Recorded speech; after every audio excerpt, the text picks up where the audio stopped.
9 April চাকরিহারা শিক্ষকদের DI office অভিযানের ওপর পুলিশের লাঠিচার্জের প্রতিবাদে এসইউসিআই কাঁচরাপাড়া শাখার ডেপুটেশন কর্মসূচি বীজপুর থানায়।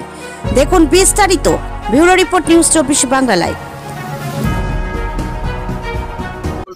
ডেপুটেশন কর্মসূচি আপনারা দেখছেন।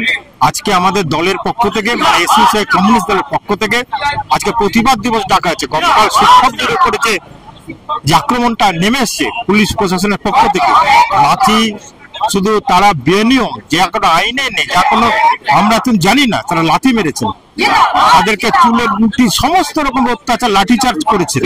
ফলে এর আমরা ধিক্কার জানাচ্ছি এবং তার প্রতিবাদে আজকে আমরা প্রতিবাদ দিবস ডেকেছি এবং প্রত্যেক থানায় আমরা রিপোর্টেশন দিচ্ছি যারা এই কাণ্ড করেছে, যে পুলিশ যারা যাদের নির্দেশ করে তাদের অবিলম্বে গ্রেপ্তার করে শাস্তি দেওয়া। এইটাই আমরা সমস্ত থানায় আজকে রাজ্য জুড়ে দলের পক্ষ থেকে ডেপুটেশন দেওয়া হচ্ছে। তারই পরিপ্রেক্ষিতে আমরা বীজপুর থানায় এসছি, ডেপুটেশন দেবো।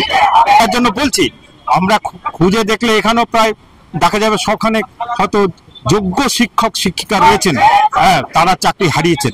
শুধু চাকরি হারাননি, তাদের গড়ে যদি আমরা তাদের বাবা মা, ভাই বোন, ছেলে মেয়ে ধরি, তাহলে এতগুলো লোকের যে পেটের অন্ন জোগাতো সেটা নষ্ট হয়ে গেল এক খোঁচায়, একটা রায়ে।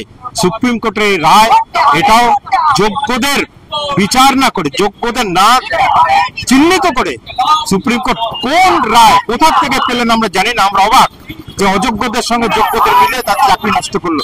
ফলে এরও আমরা ধিক্কার জানাই। সুপ্রিম কোর্টের রায়কে আমরা বলি আবার পুনর্বিবেচনা করার জন্য, এবং সর্বোপরি রাজ্য সরকারকে সমস্ত দায় নিতে হবে এদের চাকরি এদের ফিরিয়ে দেওয়ার জন্য, পুনর্বহাল করার জন্য।